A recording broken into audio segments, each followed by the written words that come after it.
craziness of the whole thing that got us to where we are, Scott. And now, but we still know about Gensler. He hasn't announced his retirement. Barr actually said he wouldn't retire. Caitlin, there's no way this just happened. While we're recording on November 21st at 1:10 p.m., Gary Gensler has just tweeted on January 20th, 2025, I will be stepping down as SEC government chair, a thread, which I'm not going to read because I already read all the parts that I need to read. But this just happened while we are literally recording. Gary Gensler is gone. Editors, go back and take out whatever we said about Gary sticking around. We've long talked about Operation Choke Point 2.0 and the fact that the banking system has been closed off or at all-out war with the crypto industry. On the front lines of that fight is Caitlin Young from Custodia Bank. And now that we have regime change, there should be a better chance that she finally gets her master account at the Fed and that we get to see Custodia Bank working. We talked about this, but so many things about the industry, the election, and we had an incredibly special moment in this podcast, seeing Gary Gensler tweet that he was resigning from the SEC live while we were just talking about Gary Gensler and the implications. This is one of the best podcast conversations I have ever had while Bitcoin pushes towards $100,000. I can't wait for you guys to listen to this entire conversation. That's dope.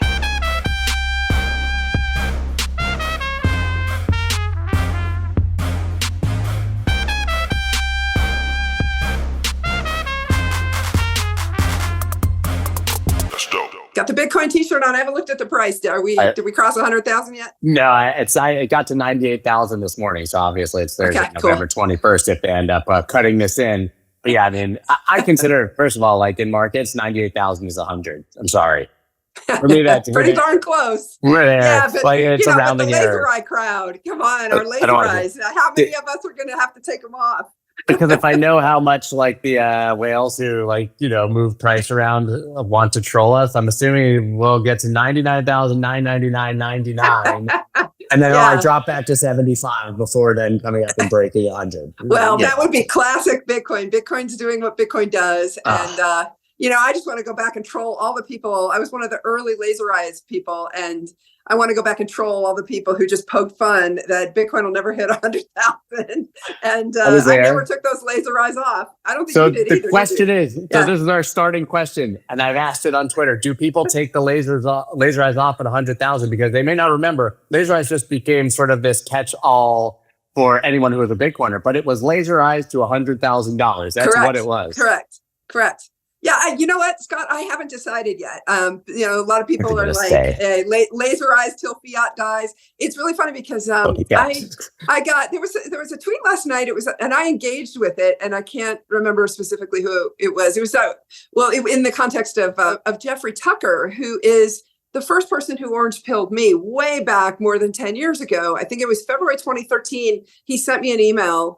Because I kept seeing Bitcoin and started looking into it, and I was like, nah, this is not going to work. But when I first took the really deep dive down the rabbit hole, it was because Jeffrey Tucker wrote a post about it to his liberty.me subscribers. And years later, he actually came back and asked me, because I commented on it on Twitter, that I still had it, and he didn't have it. Because that email box was long gone by that point, and he asked me to send it to him, so he still has it. I might go back and post it, but it was February 2013, and I was engaging with him about something. He's moved on from Bitcoin, and he still loves it, but he's writing about other things. And he had a really interesting post comparing the Trump presidency to the Andrew Jackson presidency, and it was just really thoughtful because Jackson is controversial in historical circles, but he talks and he acknowledges those controversies, but he also talks about how the parallels in sort of, somebody coming in who had an axe to grind, who, got targeted by the government, and he wanted to kind of tear it down. And he tore down one of the first central banks of the United States in the process.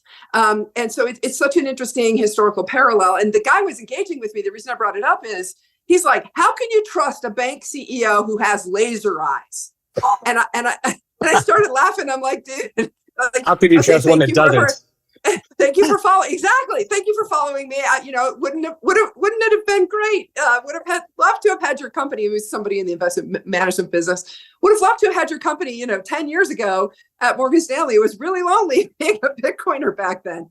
So it's just really funny, the whole laser eyes thing. It's somebody who's new to it. And of course, every day there are new people coming in. And with Bitcoin crossing 100,000, we've seen this before. I've been through a few cycles now. We will see new people coming in who don't know all of those things and don't understand them. And they'll make snide remarks like, how can you trust a bank CEO with laser eyes? And they'll pretty quickly, the community was nice to him, and I welcomed him in and said, hey, happy to help you learn. But I'm we're going to have a lot of that. I'm hoping that we're going to be a lot nicer to new entrants this time than perhaps we have been sometimes in the past, but you never know. Interesting that you obviously brought up the similarities, I think, between the Trump presidency and Andrew Jackson. It's really interesting. You and I have spoken quite a few times, and specifically through election season, we sat with RFK together and interviewed him. And you actually were very careful about picking favorites. You were very clear that you cared about doing what was right and not which politician did it. It wasn't about party. Okay, here we are, right? And interestingly, RFK is in the cabinet. You and I had an interesting situation actually that day where RFK in the interview said that Trump was likely to be the next president. People caught it. They thought he was going to stop his campaign. Yeah. And they took it out. Remember, they took it out of our interview actually and edited it. So we were right there at this really pivotal moment in time when RFK decided effectively to throw his weight behind Trump. Not publicly yet, but he alluded to it privately. Pretty close. And it was his son who I think jumped on and said... That night, his son said he's going to go whichever way the winds blow. He wants a cabinet position. I remember. That's okay. I didn't know that part because you were engaging with him directly. Yeah. You pulled me in to kind of, have a 2-on-1 interview. And that's the second time I got to interview him. I interviewed him at ETH Denver in February as well. I am so impressed by him. Oh, man. You don't have to agree with everything he says, but he is a true intellectual. I think you knew that I first met him in 97 when we were seatmates on a cross-country flight. And I just remember such an intellectual, somebody who's clearly well-read, both breadth and depth, and has just thought things through. And that is why, back to your original question, I think Trump is surrounding himself with people like that. And Tulsi Gabbard, she came to Cheyenne a couple of weeks before the election, and I got to see her in a relatively small group. And she stood up on the stage and just spoke extemporaneously without questions, without being prompted for an hour and a half. And the depth that she has, the depth of understanding of foreign policy, at the time it had just come out that she was being targeted by the intelligence community on that Blue Skies program and being followed on airplanes. And she joked about she had somebody following her on the flight out to Wyoming. And she just held steadfast. Same thing with RFK. You and I talked because he had just at that point in Nashville gotten Secret Service protection. I had been calling for Secret Service protection for him because I saw him down at the Texas Blockchain Conference, watched as his entourage came in. He had to pay for all that privately. I thought that was election interference, making a legitimate presidential candidate who was at the time polling more than 15% in the national polls, which is what the rules say. You have to they get Secret Service protection. And he talked about the death threats that he'd gotten. I mean, just the craziness of the whole thing that got us to where we are, Scott. And now just, with Doge and the whole mandate to change things. But our sector is being targeted. There's one last rampage, to use a phrase that one of the insiders in DC told me, that this crew of Warrenites at the federal banking agencies and the SEC is going on one last rampage against our space. And I'm seeing it. It's happening. Okay, well, perfect. So there was so much there. Obviously, we're both happy that RFK ended up with a position. I think now we have clarity on what the next few years will likely look like. And I think through the lens of our industry, regardless of what other people think, it's a net positive, right? And taking the politics out of it, every person that's been thus appointed to a cabinet position is a pro-Bitcoiner. Like, you have Health and Human Services, pro-Bitcoiner. Department of Government Efficiency, 2 pro-Bitcoiners, right? Everywhere that you look, it's Bitcoiner. So I think that we can all agree that the environment moving forward looks very bright for us. But when I look at Custodia and what you've been through, You obviously have made the announcement recently that you're likely cutting back a bit more staff, which you also did in August, because you have to expend resources suing the Fed, basically. But it's sort of this situation where I think about, like, if I can just live 10 years longer, maybe they're going to, find a way in science to make us live forever. So I don't want to be the guy who dies right before the magic pill comes out. I feel like Custodia is in this situation where that the situation should be thawing, but the fight is still here. Yeah. No, we're not. We are not dead. Not at all. In fact, I don't mean you're dead at all. I'm just saying you need to survive long enough, like, to make sure that you get the clarity and that you get the win that you deserve and that you're looking for. Thank you. Yeah, that is why we have done the cost cutting that we did to extend our runway. A lot of startups have gone through that. You're absolutely right. We have been targeted by the Fed. It came out since you and I last recorded a podcast that the Fed itself made sure that Custodia couldn't operate with a partner bank. The Fed itself targeted our first partner bank and pressured our first partner bank to close our accounts. It has happened multiple times since then. I'm going to save details for the court case, because the Fed's litigation position and the district court judge, we didn't get a trial in the district court, so we didn't get a chance to lay any of this out. But the district court judge said, well, hey, Custodia is operating through a partner bank. And the Fed's litigation position was the Fed could operate through partner banks, but the Fed made sure we couldn't operate through partner banks because the Fed kept putting pressure on partner banks. So there's a doctrine in the law, fruit of the poisonous tree, unclean hands, right? So look, it's a fact. It came out publicly. I do not know who Veronica Irwin got confirmation that our first partner bank was pressured by the Fed to close our account. We weren't even operating at that point, Scott. That's how innocent we were. They didn't even have transactions to look at and question or anything like that. They just closed our account under pressure from the Fed. And I had confirmed that in recent months independently. I'm quite sure it's not with the same person. But when I put out the call for people who had evidence of Operation Choke Point and the Fed's activity specifically at the end of November 2022, so exactly 2 years ago, that's when Michael Barr went on a rampage against the crypto banks. It is now an accepted fact that the narrative about the Silvergate bank run was not correct. Silvergate survived the bank run, and then the Fed suicided it. Effectively the same for Signature as well. I mean, literally suicided on Sundays. I mean, these were just collateral damage that it was, not even collateral damage. I mean, they did it on purpose on a weekend when nobody was looking for no reason. Well, but Scott, it's more than that. I always wondered, and this is public information, you can go look at the documents in our lawsuit, that if you go look at the date of when Board of Governors staff were talking with the Kansas City Fed staff about Custodia's application, it was the Sunday after Thanksgiving. And I was like, why? Our application had been outstanding for more than 2 years at that point. Why are they working on the holiday weekend after Thanksgiving? And I found out why. That was when they dropped the hammer on Silvergate the first time. Okay, so, and I now know from insiders who have come forward of at least 5 banks that were targeted by the Fed, by Michael Barr and the Supervision and Regulation Group at the Fed, the weekend after Thanksgiving.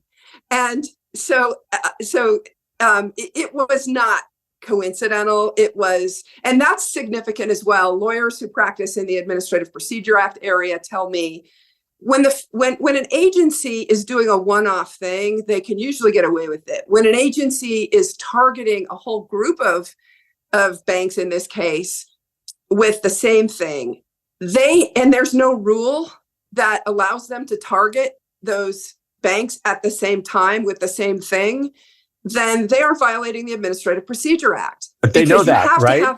But that's what I'm saying. So how brazen is it? What higher power did they believe they were working for that they didn't think they would get in trouble for something that obvious and that effectively illegal?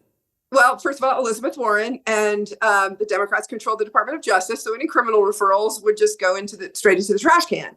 So this is what's so significant about knowing all of those things now before even an investigation has begun.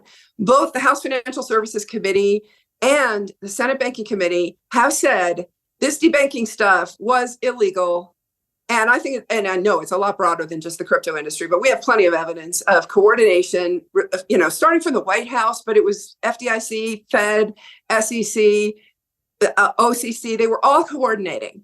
And we knew it at the time too, Scott, because remember that Protego and Paxos also had applications at the OCC and the Fed.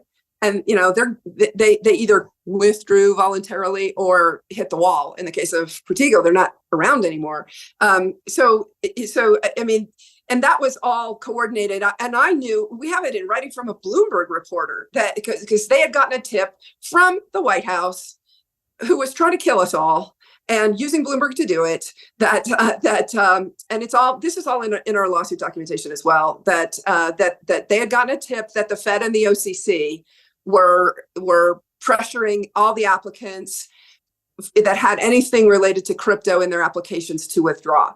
So at the time I said, where's the due process in that? Each one of us were supposed to be individual applicants at different agencies nonetheless, right? And obviously they just didn't care about the due process. And I think the country reacted so viscerally to the overreach and abuse of government power across the board in the election. And that's why we saw the result that we saw. And our industry is just a microcosm of that. But I think it's actually more than just a microcosm. It's a microcosm of the actual activity in the US government. But because we were so targeted and so viciously, extrajudicially targeted with lawfare as an industry, and we had money to fight back, I do believe that our industry made a difference in the election.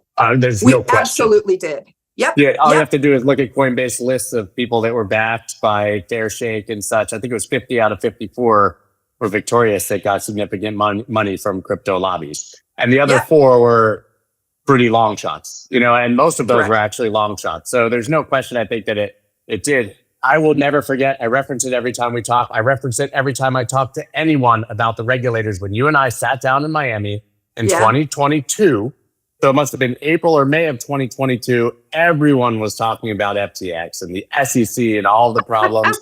And you said, it's misdirection. Look at the Fed, the OCC, and the FDIC, the bank regulators. That's where the big problem was. Nobody was talking about Choke Point 2.0. There wasn't Operation Choke Point 2.0. That term, I don't think, had even been coined. Nope. Right? And here you are with administrative change, right? In theory, everything should be changing now, but still in the fight of your life on behalf of your business and our industry. So we've unpacked the past. What does this look like to you moving forward? Does the appointment does who's leading the FDIC and the OCC, is that going to be what does it? Is it going to be the Department of Government Efficiency that goes through and wholesale hacks apart, 80% of our bureaucracy? Does your case go away? A lot of people look at the SEC civil cases and they say, well, everything against Coinbase, Kraken, those are going to disappear. But yours is the other direction. You're suing the government, right? So you just get your master account because that's what's reasonable at this point. It's so funny how many people keep asking that question. And I mean, look, I have nothing to share. The Fed has dug its heels in, and there have been some interesting things that have happened. Let's put it that way. Beyond just the fact that the Fed was, telling the court in the district court case, oh, Custodia can just operate with partner banks, while the Fed was making sure we couldn't operate with partner banks. But reminds me of SEC's come in and register. Right? Yeah, you just come in and register, but you can't come in and register. But look, you said you can come in. Yeah. Correct. Again, let's see what the judicial system does with all that. These are facts that are out there that are now confirmed. And I don't know the extent to which that's going to have an impact, right? The oral argument in our case is January 21st. It's on. And by doing what Custodia did, let's put it this way. We extended our runway by a lot doing the cost cutting that we did. We can afford to wait this out. So that's wonderful. Exactly. It's that was brutal though. It was the Fed that did all that, right? All these jobs in fintech and in the crypto industry that were lost because of this lawfare that was overreaching, where regulators just gave themselves power they didn't have across the U.S. government, and it hurt a lot of people. And here's the other irony, coming back to your original question. They helped the incumbent banks. One of our shareholders sent me a note this morning saying, what the regulators did was they really helped their friends. And they're out there saying, well, no, we don't like the big banks, but look at what they actually do. They cleared the runway by getting the startups, by hamstringing the startups. And now here come all the big banks. And he said, look, they're all ready to go. They're all just, waiting for the green light from Jay Powell.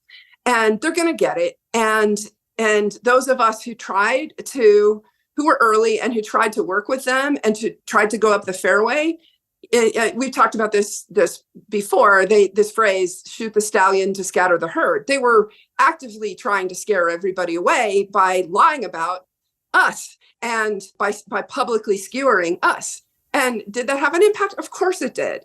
It's so heartbreaking because so many people's lives were disrupted by what the U.S. government did. And let's see if there's any justice in this. And we did this proactively. We're going on offense. Going on offense in this case means being able to survive our way through all this and get to the other side. And let's see going forward how this works. I am very optimistic. Keep in mind, Custodia patented bank-issued stablecoins. Right. We got the patent granted in July 2022. So I'm so glad you got it. Like I could just see by the look on your face. You understand the impact of this. Okay. Yeah. A little crypto bank in Wyoming has the patent that all the big banks are going to wish they had. But they were all too afraid to deal with this back when back because of, Operation Choke Point. We didn't know, Nick Carter hadn't coined the phrase at that point. So we didn't call it that. But they were all afraid of their regulators. The regulators were pressuring them, stay away, stay away, stay away. So Custodia, I've said at the time, I was surprised we got granted that patent because no other bank got there first. But I'm thinking about this all then in context of SAB 121, obviously, which was vetoed. And you and I spoke when that happened. And you said, I'm hearing there are going to be exceptions to this for the incumbents. Well, and then Bank of New York got an exception. And then all of a sudden, Bank of New York Mellon doesn't have to play by the SAB 121 rules because they're the anointed one, and everybody else still can't custody these assets. I'm sure State Street and Goldman are next on that list. Yeah. I mean, at this point, but you said it was going to happen. Like for anybody who thinks we're tinfoil hatting out here, she says it every single time, and then it happens. But SAB 121, interestingly, to you getting that patent, we had that moment where they were all afraid of the regulators. Then the ETFs got approved, and then they were all pissed off because Coinbase got all the custody, and they're like, "We're the favorites. We're the ones who are supposed to be getting the money on this." So they actually kind of hurt their own incumbents, and then helped them in the end. It's just this weird. Scott, here's the thing: maybe this plays out where Custodia is getting the last laugh because we've got that patent. Okay, and let me also throw something interesting at you. The Federal Reserve banks are private entities. Ding, ding, ding, ding, ding, ding, ding. If they ever try to issue a central bank digital currency, you sue them for copyright infringement.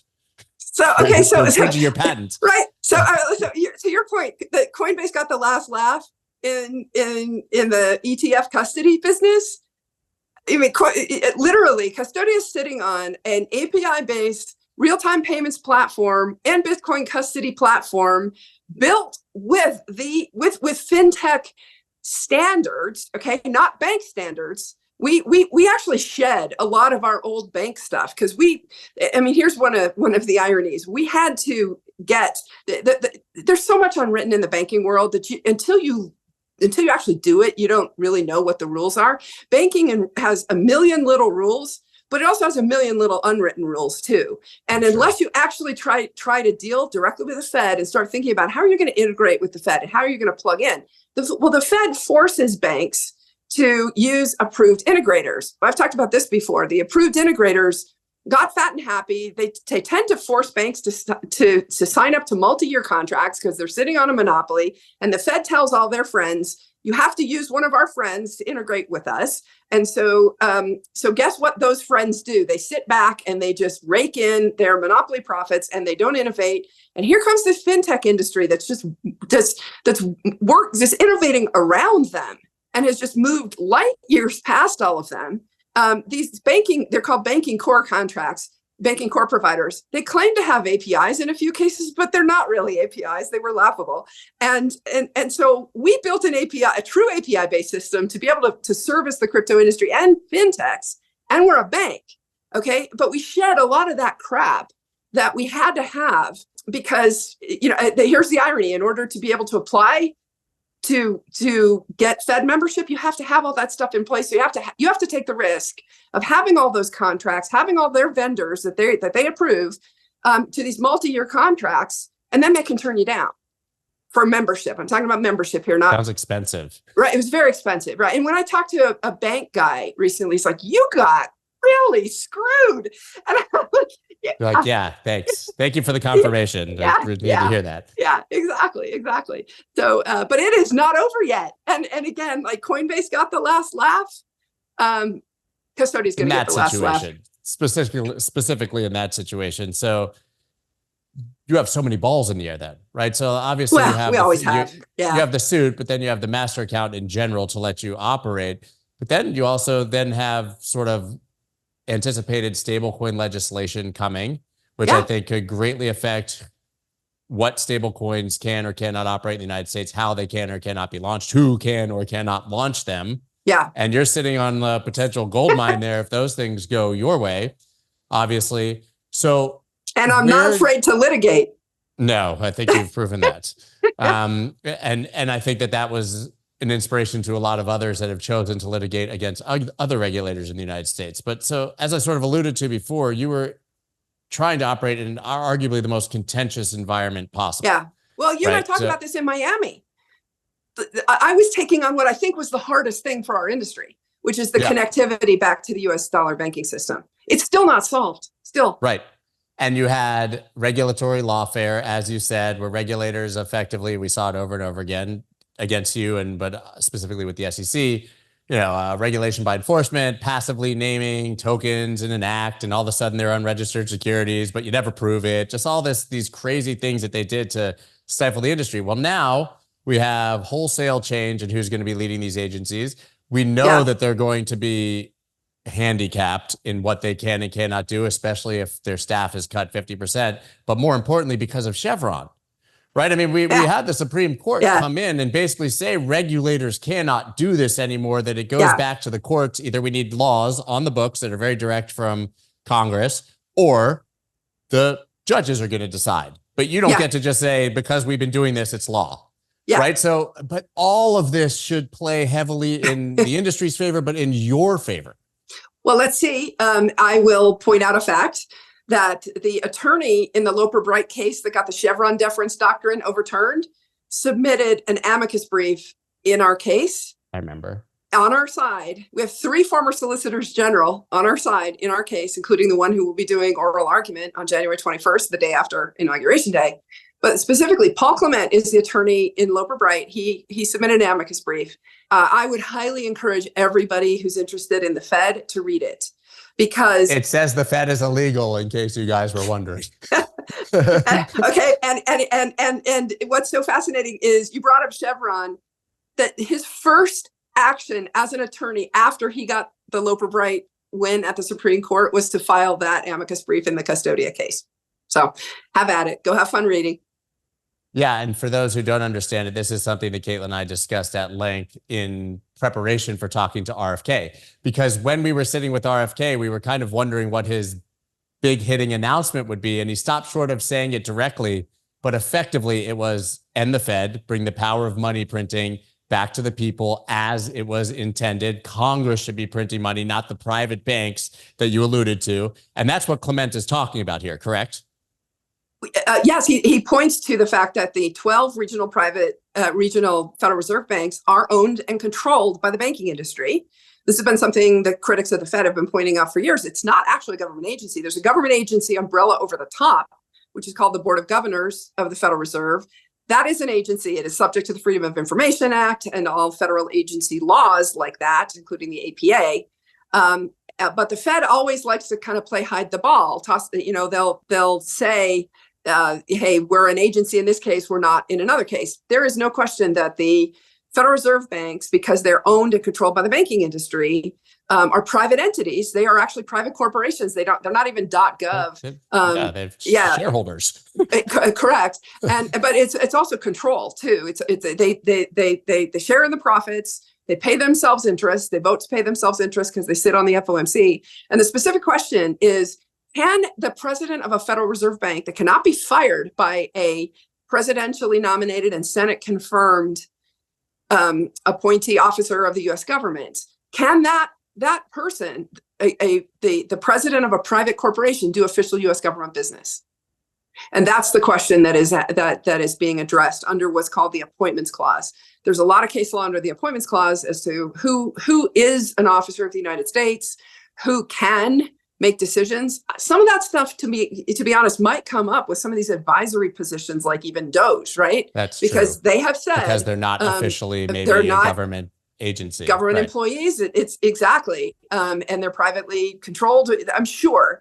Because Vivek Ramaswamy, who's all over all this, he's pointing out that basically you can just go through the Federal Register, and probably 80% of the rules in the Federal Register can be reversed under those 3 Supreme Court cases that he points out, of which one is the overturning of Chevron deference.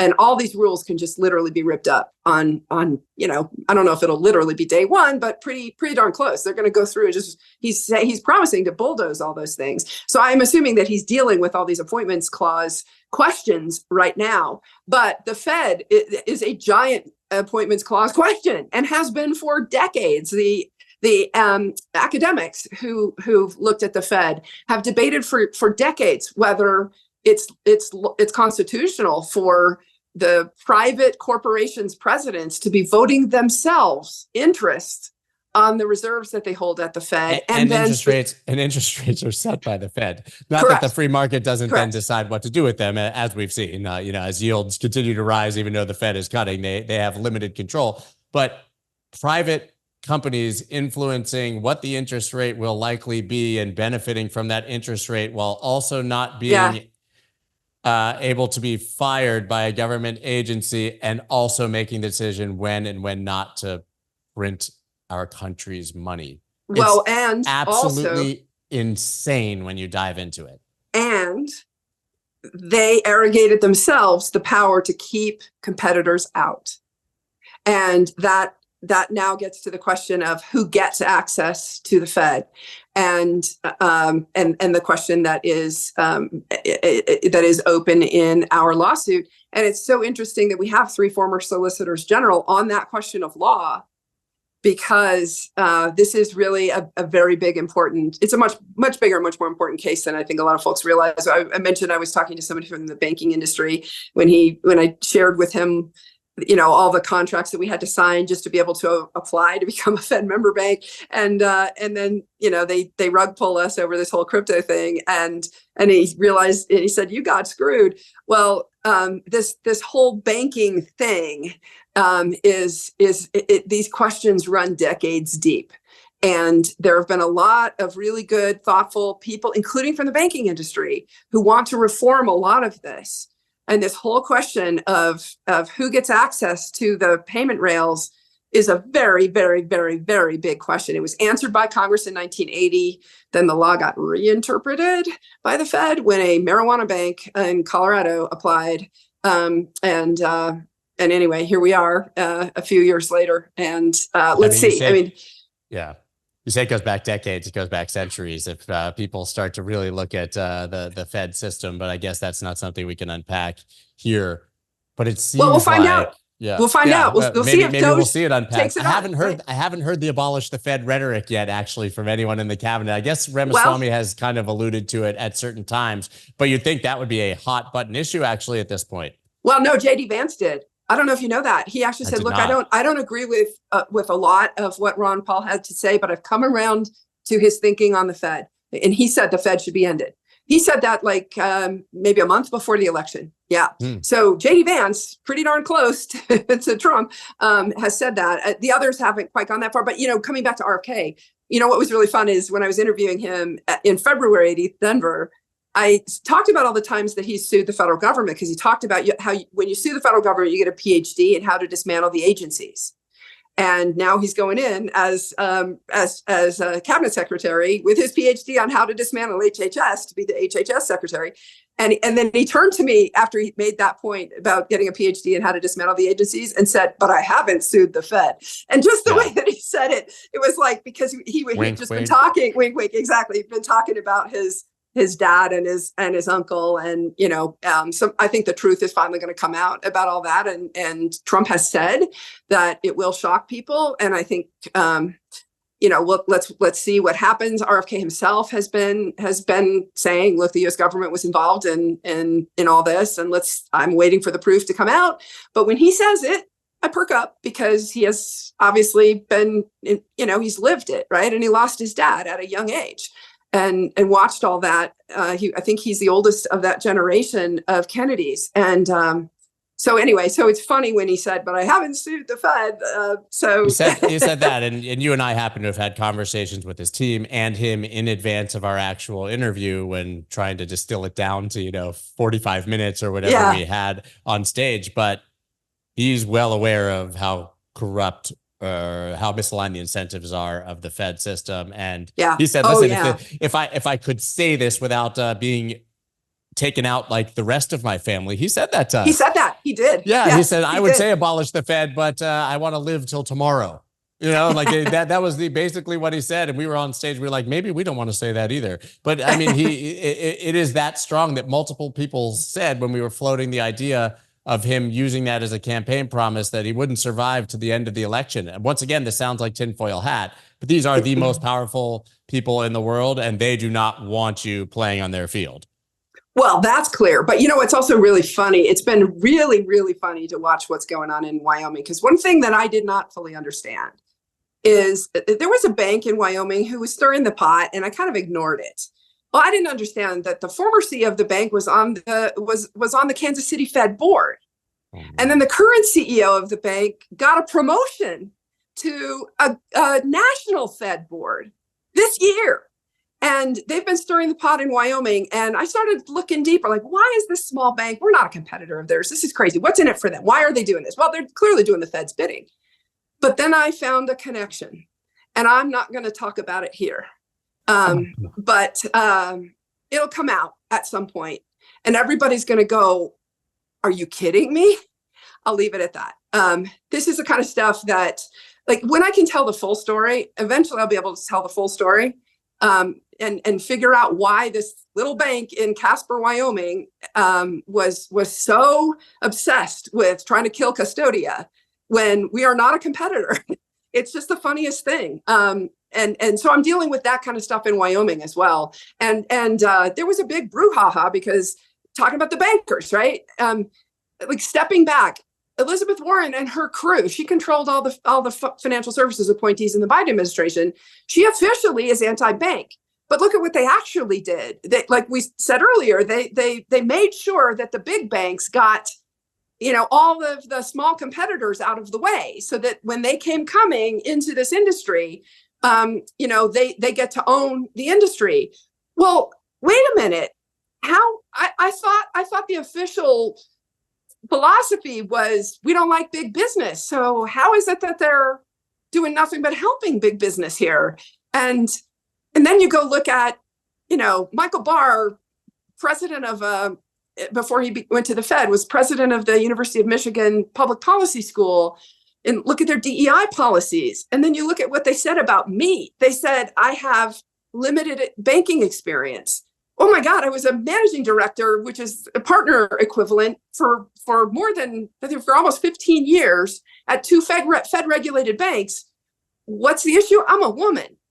And there are almost no women-owned banks in the country. So then you start putting puzzle pieces together about the hypocrisy of all this, espousing DEI while doing the most misogynistic thing, taking a woman and questioning her experience. Michael Barr would never have done that if I were a man. Okay. So it is what it is. Like, come on. The hypocrisy of all of this is just insane. And I'm so glad it's all being called out.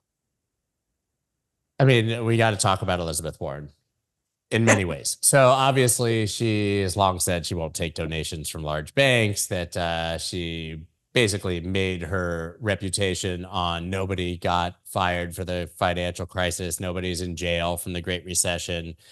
But then you see her on the floor of the Senate questioning her buddy Jamie Dimon from JP Morgan about yes. killing crypto in the United States. We've talked about this a bit, but he says, if I was the government, I would ban it. She's like, yeah, of course I would, right? So it's right there, plain to see what the true intentions are. I think we all know she wants a central bank digital currency, but even she said it multiple times, so many times. So dismissing her past, her past. So she won.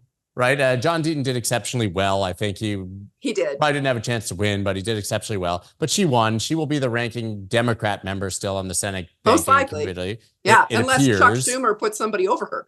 Remember, the bankers are in New York and Chuck Schumer's New York senator and he's the minority leader. He has the power to put committee chairs in place. Do you think the bankers are going to be happy with Elizabeth Warren? Again, the funny thing is, in certain ways, yes. The hypocrisy of what they've been doing, right? That they should be like, yeah, put her in. She's helping to kill our competitors in crypto so we can own the crypto banking business. But then by the same token, they're yelling and screaming. So it's funny because Michael Barr's been caught up in all of this as well, that he tried to raise the capital requirements, which I actually agree with. On the banks, don't hold enough liquidity, right? The big banks hold about 12 cents in cash against every dollar of demand deposits. The small banks, it's about 8 cents in cash. It's not enough. This is why we have bank runs in this country. It's pretty obvious how you would stabilize the banking system. You'd make the banks hold more liquidity. Michael Barr tried to make the banks do that. The big banks came in and rolled him, and he caved, right? And so it's kind of funny because they're like they don't like him either. So who's really in control here? She's the one who got all these people appointed, including Gensler, including Marty Gruenberg at the FDIC, including Barr. Which way are they going? They're officially anti-big bank, and in some ways they've done some things against the big banks. But look at these two things that I just talked about. Crypto, they're functionally handing it to the big banks. Right. They let Bank of New York have the exception to SAB 121, as you said, and they slowed down and or killed other crypto native companies like Custodia, like Protego, et cetera. And then number two, and of course, Signature and Silvergate, and SVB as well. And of course, then number two, the big banks try to have their capital and liquidity requirements increased, and they were able to roll that as well. So now let's come back to Elizabeth Warren's going to be probably the ranking Democrat unless Schumer has something else to say about it. But I posit the question. Is that so bad for the banks? They might yell and scream. It's fine. Yeah. But it leads to the next natural question, which is, what does she do without her friends? I mean, she's the anti-crypto army of one now, right? I mean, Brown is gone. He lost to Bernie Moreno. Yes. It's become politically unpalatable to be anti-crypto. It's very clear. Ruben Gallego, even as a Democrat, is coming in as pro-crypto. Correct. Yeah, yes. I think it would just take a lot of gall and stupidity to make your platform anti-crypto after what just happened in this election and sort of the mandate that the American people gave to anyone who championed the industry. So does she have power anymore, I guess, is the question, because she's not going to have her, we all know that she had her plant in the White House. That's a fact. Her chief of staff went there. And we know that she gave us the greatest hits like Gary Gensler, and so he's going to be gone. And Gruenberg and Barr. Yeah. Exactly. Yeah. So, but they're all going to be gone. So I don't know about that. Does she have power? That's what all right. So good question. And my first response is she has very, very strong friends and strong relationships in the senior career staff at the agencies. I've been told by multiple people that I know the specific names. I've given the names of the people that she controls in the career staff at the agency. So now the question is, what's Doge going to do with that? I was going to say, is there going to be such thing as a career staffer in these agencies in 6 months? Well, that's a good question. But knowing that these senior career staffers are 95% Democrats, and they're going to, in some cases, just actively work to undermine the administration, what's Doge going to do about that? It's an open question. So I know specifically that one of the senior career staffers in the Fed Supervision and Regulation Department talks to Warren and her staff every day. Okay. So does she have power over that person? Probably still, because they're philosophically aligned. They want a central bank digital currency. They want to kill the private banks. That person really just doesn't believe that banking should be private at all. They want a central bank digital currency. So there's a huge faction of that crew, and they all follow Warren. And yes, she still has power over that crew. But interestingly, yesterday, Michael Barr testified in front of the House Financial Services Committee that he plans to stay at the Fed. Now, from a historical perspective, it is absolutely true what he said, that his term, I forget when his term ends, but it's like when you're appointed to a Fed governor term, it's a 14-year term. And there's a lot of debate. This has been in the national financial news already. Can Trump fire Powell? Well, it came out in the Washington Post about a month ago, the article that said, well, Trump's not thinking about firing Powell anymore. He's thinking about firing Barr, who's the number 2 guy at the Fed. Now, Barr's the guy behind Operation Choke Point 2.0, and Barr's the guy behind the failed Basel Endgame attempt to raise the capital requirement on banks. And he's also the guy who came out in the Silvergate thing. Remember that I talked about that Sunday after Thanksgiving? Okay, that was all Michael Barr. And there's a very, very strong factual case to be made that the bank run of Silicon Valley Bank in the spring of 2023 was instigated by the Fed. I don't think they intended to do it. I think they didn't think that taking down these small banks was going to start a bank run that hit more than 100 banks, according to the New York Fed's research. But it happened, okay? And now that we know that the bank run didn't take Silvergate down, it was the Fed that pressured them to voluntarily liquidate. Go look at the facts. The next day is when the Silicon Valley bank run started. That forcing Silvergate to quote unquote voluntarily liquidate into jittery markets started a bank run. And that was all Michael Barr, okay? So, but the question is, does he have the ability to stay on? There's a big academic debate over whether a president can fire these independent agency heads. If Marty Gruenberg had wanted to dig in, there would have been a question whether Trump was going to be able to appoint a new FDIC chair. And there is still a question, because Marty Gruenberg said he's going to retire on January 19th. That guy should have been gone a long time ago. Talk about hypocrisy. Warren is, a big Me Tooer, unless it's one of her people. That guy for those who don't remember, he got in a lot of trouble for the way he was treating female staffers. And of all people, the person who stood up for him and made sure he kept his job was a Elizabeth female. Warren. Right, exactly. Like the hypocrisy of all this is stunning. But we still know about Gensler. He hasn't announced his retirement. Barr actually said he wouldn't retire. So is that bringing up, if you read the Washington Post from a month ago, is what's going to happen? Is there a conflict now? Go look at the Fed academics. They talk about how unclear this all is. And then the question is, if a president were to fire a Fed chair or vice chair for supervision, then could they fire them from just those titles and then they stay and finish out their 14-year term as Fed governor? Yeah, right. Gensler, a lot of people have pointed to the fact that he could end up not as the chairman, but could still be exactly the same. At the Fed, the FDIC works a little bit differently. All these independent agencies work a little bit differently.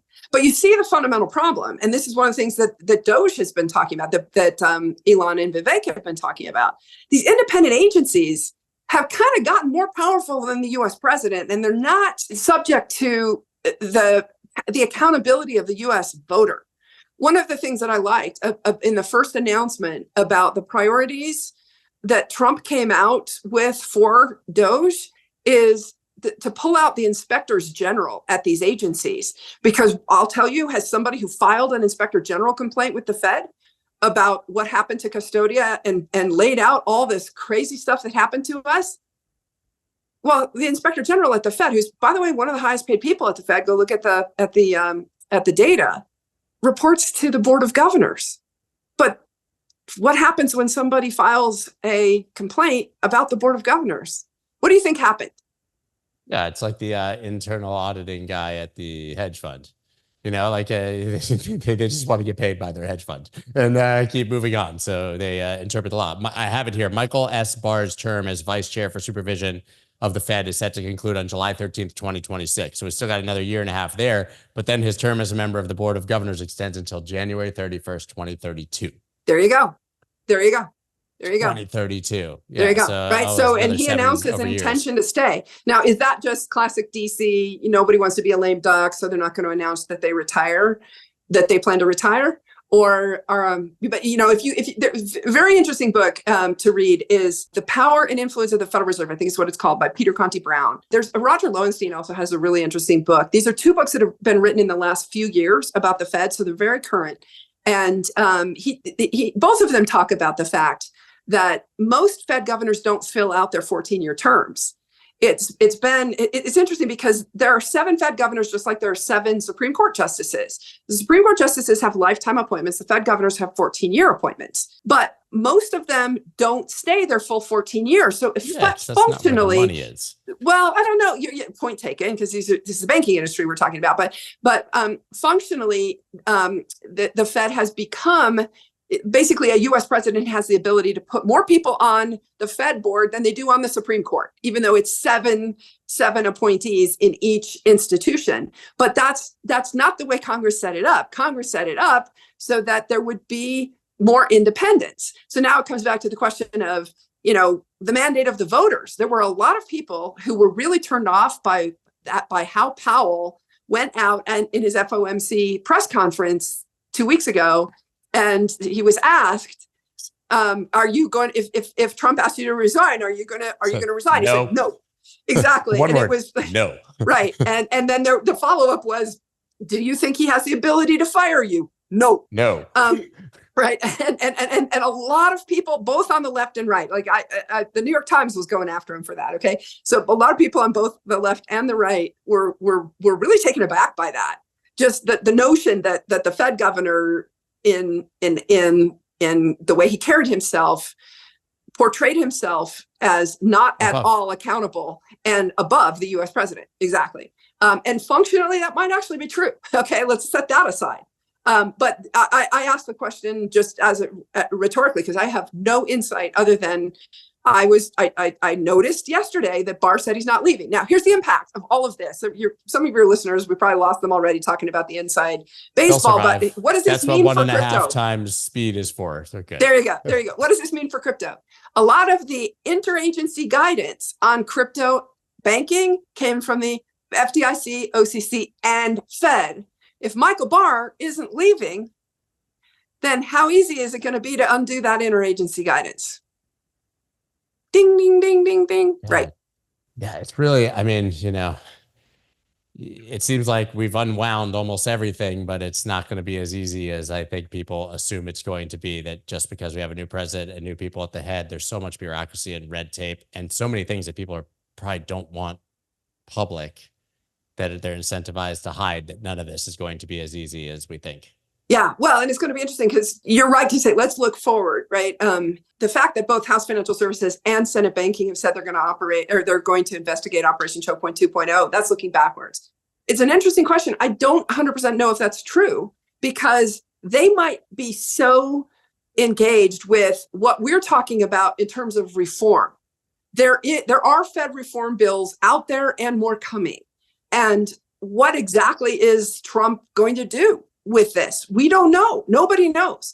And so they might be so bogged down. And I think the Senate especially is going to be so bogged down with appointments next year with the new administration coming in, because all those jobs have to turn over, and the ones that he has appointment authority over, and the Trump tax cuts expire next year. So they have to put a new tax bill in place.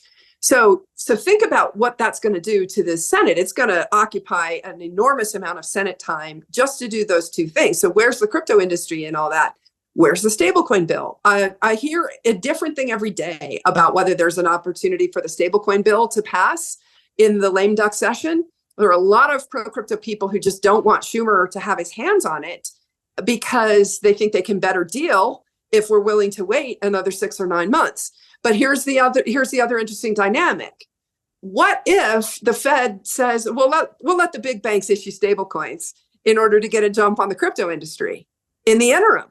Good question, right? There are so many permutations of what can happen here. Exactly. And the jockeying between TradFi and the crypto startups, it is unfortunately going to be influenced by the sequencing of what happens in all of this. And I've long heard that, as impressive as the crypto lobby has been and was impactful in this election, that it's also very disjointed and cannibalistic and will be moving forward because there's misaligned interests even from the individual companies or entities that are lobbying for different things. For sure. I think we saw the first iteration of that when SBF was the anointed one to go craft crypto policy in Washington, right? And that was a policy that nobody in crypto would have liked it if it had been seen except for FTX.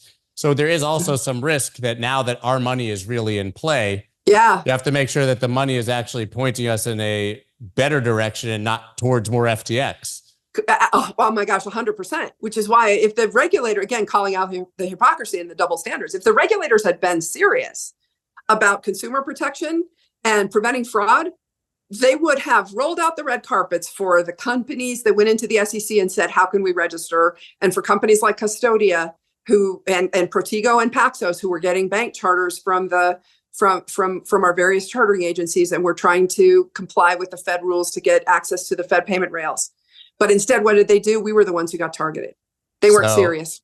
We just got it. Caitlin, there's no way this just happened. While we're recording on November 21st at 1:10 p.m., Gary Gensler has just tweeted on January 20th, 2025, I will be stepping down as SEC government chair, a thread, which I'm not going to read because I already read all the parts that I need to read. But this just happened while we are literally recording. Gary Gensler is gone. Editors, go back and take out whatever we said about Gary sticking around.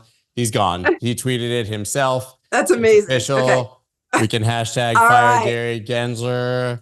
Are you real-time tweeting? I don't have. So we got that one. But this was actually so interesting because this leads to my next question. We talked about what power Elizabeth Warren might have going forward in the new administration. You know, we unpacked that. What shots can they take before January if they're being vindictive? Question. You just tweeted about Elon Musk, right? This 259-page rule. The Biden Warren coup just enacted this to stop X from becoming a payments juggernaut. Wow, a whole new 259-page rule aimed at X, yet more lawfare against you. I mean, this is the guy who's literally coming in to work for the government, and they're taking their last shots at him on the way out the door. So they're not afraid to still use this lame duck 2 months to be vindictive or try to actually have major impact. Well, and I tweeted right after the election, Custodia had been debanked yet again. I'll save all the facts for the judicial process, but we've been debanked multiple times. The impact of that is loss of mission critical tech integrations. And it's just a massive cost. So it wasn't just the litigation cost. It was also just the massive cost of trying to operate with partner banks. And so you saw our announcement in reaction to that. And I was told by one of our tentacles that they were on quote unquote one last rampage. So get ready, because I think there will be more impact than just on Custodia. Like, what do you think? Like, I mean, I know we can't predict necessarily, but is that more? Because the thing is, like, SEC enforcement actions at this point are likely to just be dropped in 2 months. So it's not like they can get one done in the next 2 months. So where can they actually, you know, make a permanent difference and not just be annoying kind of fly? They're going to do everything they can. Okay. So the bank regulators, we know, operate behind closed doors. And I think that, by the way, is going to get reformed because the bank operators have hidden behind the doctrine of confidential supervisory information to do things that are extrajudicial and outside of the regulatory scope. And they threaten the banks for if there's disclosure. How Nick Carter got all the information that he got to be able to report is incredible, because he clearly got people who were breaking confidential supervisory information. Same thing with Veronica Irwin. Hats off to you guys, both of you, for your reporting on this. It was real reporting, and they got people to talk clearly. But I know in one case, you know, there were lawyers involved making sure they could even print what they learned from people because they didn't want to get sued as journalists. So I mean, this is big deal stuff. So yes, Scott, there is going to be more of that. Okay, don't be shocked if you're in the crypto industry and you suddenly get a notice from your bank or from your crypto company that, you know, the routing number of your account if your wiring instructions has changed, right? Or, you know, or your account's going to get closed. There's going to be a lot of that. I think they're going to try to slip in rules just like they did today. Somebody pointed out to me, it's 60 days from the election today. And the Congressional Review Act, Congress can go within 60 days and overturn rules. So basically anything from here forward in theory could be overturned by Congress. I think you're going to actively see a lot of the rules get overturned by Congressional Review Act. But then it comes back to essentially what Vivek and Elon have been saying, that they're going to use these 3 Supreme Court cases to go through, and there are going to be probably opinions of the Justice Department that these rules do not comply with the law, and they're just going to start tearing them up. I think there's a staggering number of pages in the Federal Register. Elon tweeted out, just every year the Federal Register, the number of pages added is just insane. Nobody really actually knows how many pages there are in the Federal Register, which is where all the rules get published when they're finalized. And there's been so many extrajudicial things that have happened, and they'll just go through and start tearing them up. Specifically in the banking industry, the other thing that needs to happen, somebody needs to rewrite what's called the FFIEC exam manual. I've done a lot of thinking about all this because, again, like being inside the banking world, there's a lot of stuff that happens outside of the Administrative Procedure Act. And some of the stuff you don't learn unless you actually do it. So I know where some of the proverbial bodies are buried. And, I've always said, you and I have talked about this before. I've been willing to help anybody learn Bitcoin. I'm willing to help with these reforms, and not putting my hand up per se, but definitely willing to help, because I know it's going to be tricky to handle some of these reforms. The banking system is not stable. Like we said, when the big banks hold 12 cents of liquidity and the little banks hold 8 cents of liquidity against their demand deposits, pretty easy to see how, if there's a panic, bank runs happen. And it's pretty easy also to fix that stuff. But the banking regulators have been a lot more interested in things like climate change and those kinds of policies. Okay. And so somebody's got to go in and unwind all that stuff and get at the stuff that really matters, and do it in such a way. Tom Luongo and I just did a podcast last week where he said he's an end the Fed guy. And he's saying, look, I'm not an in the Fed now guy. You got to be super careful how you do all this. That could be really ugly. 100%. And to be clear, Trump has never said that. Wind down the Fed might be our better catchphrase. It's going to take time to stabilize all this and get to that point. And so, by the way, last point to answer your question, like, I'm really, really interested in who ends up in the Treasury Secretary role, because that's going to be the most pivotal role. Is that a business as usual person? Trump needs the Treasury market to stay functioning and calm. But he's also got to do some reforms, because the voters' mandate is get rid of too big to fail, get rid of weaponization of government against people who have been debanked. That was absolutely part of the mandate. There was all over the news when Melania released her book. It disclosed that the Trump family had been debanked. Yeah. Okay. And religious conservatives have been screaming about this. Sam Brownback, the former senator from Kansas, has been talking about this as well in recent months. The current CFO of Florida, Jimmy Patronis, announced that he wants to start the Florida Sunshine Bank because too many Floridians were being debanked for political reasons. He also wants to put Bitcoin on the balance sheet for those who are. Yay! Yeah, he's so like everybody who's on this same thread. We're all on the same problems. How do you solve them? A lot harder to do in practice, and they have to. Those solutions have to be done very carefully. And the banking industry will just bury whoever's a reformer who tries to come in and reform. They'll just bury them with all these million little rules. Somebody who actually understands that's who you need to be able to reform all that stuff. So I'm watching it all very closely. There's so much. But listen, it's all in the right direction. You talk about who will be the next Treasury Secretary, and I don't have to go back too long to think about people saying Gary Gensler might be the next Secretary of the Treasury.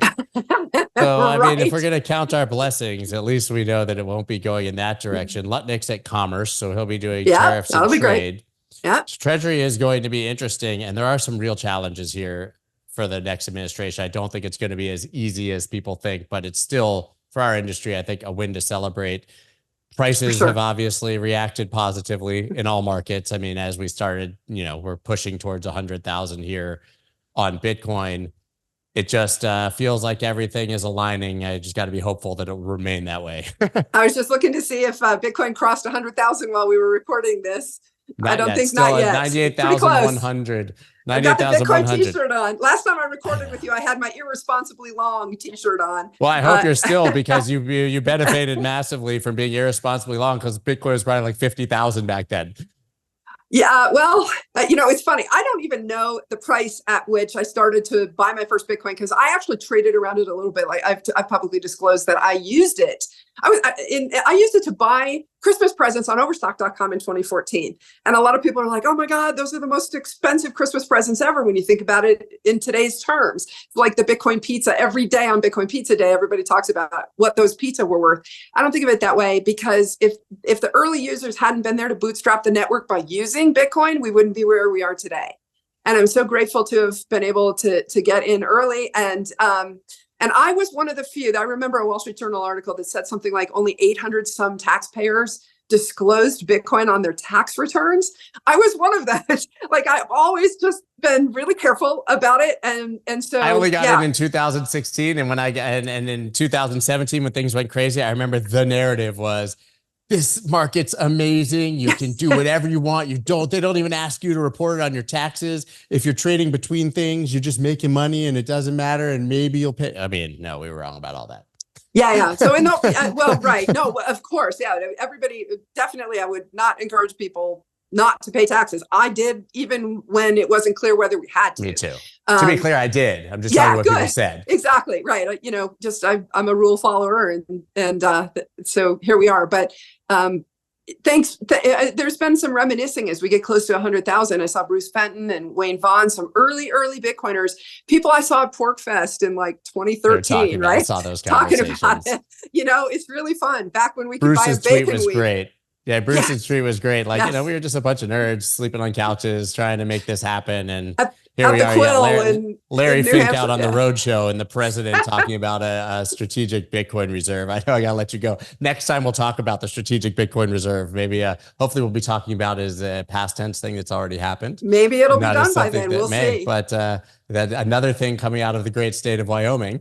Yes, indeed. That came from Senator Lummis. Indeed. Yeah, she's been a huge proponent. Well, Caitlin, we're going to all be cheering for you. I'm hoping that this at least, increases dramatically your chances of getting the account that you've deserved this entire time, and hopefully with a more friendly and reasonable Fed than you would have had if you had been approved before. Well, we'll see. Of course, the big dynamic is the big banks, of course, are all now ready. And, we lost, when I say we, I'm talking about not just Custodia, but Wyoming, all the Wyoming Speedy Banks, all the crypto companies. We lost 4 years to the big incumbents in all this. Congratulations, Elizabeth Warren. You made the big banks bigger. Couldn't think of a better way to end. And I could not honestly think of a better person to share the Gary Gensler resignation news live with than you. So I'm glad that we got to do that. I can't wait for this to come out on Sunday. Everybody, please follow Caitlin. Of course, she'll be tagged underneath. And is there anything we can do to help you at this point? Just spread the word. Watch our lawsuit. Oral argument on January 21st, the day after Inauguration Day. I think a lot of people are going to be logging on to that Zoom and just dig in, read the Paul Clement amicus brief, just literally spread the word about it because there are big things happening in this space. And we'll see legislatively some changes. We'll see rules that have been blocking us torn up. We'll see new enabling rules get into place. And it's a new day. It really is. And I couldn't be more excited for the future of the United States and for the future of the U.S.'s role in an industry that just kept going without the United States. Just shows how much the United States just doesn't have the power that it once did. But we're going to come roaring back, folks. Well, as they say, first they dismiss you, then they laugh at you, then they fight you. And then you win. I wasn't sure that's where we'd get, but here we are. Thank you so much, Caitlin. It's been a pleasure. Always great to see you. Really enjoyed it. Thank you so much. That's dope.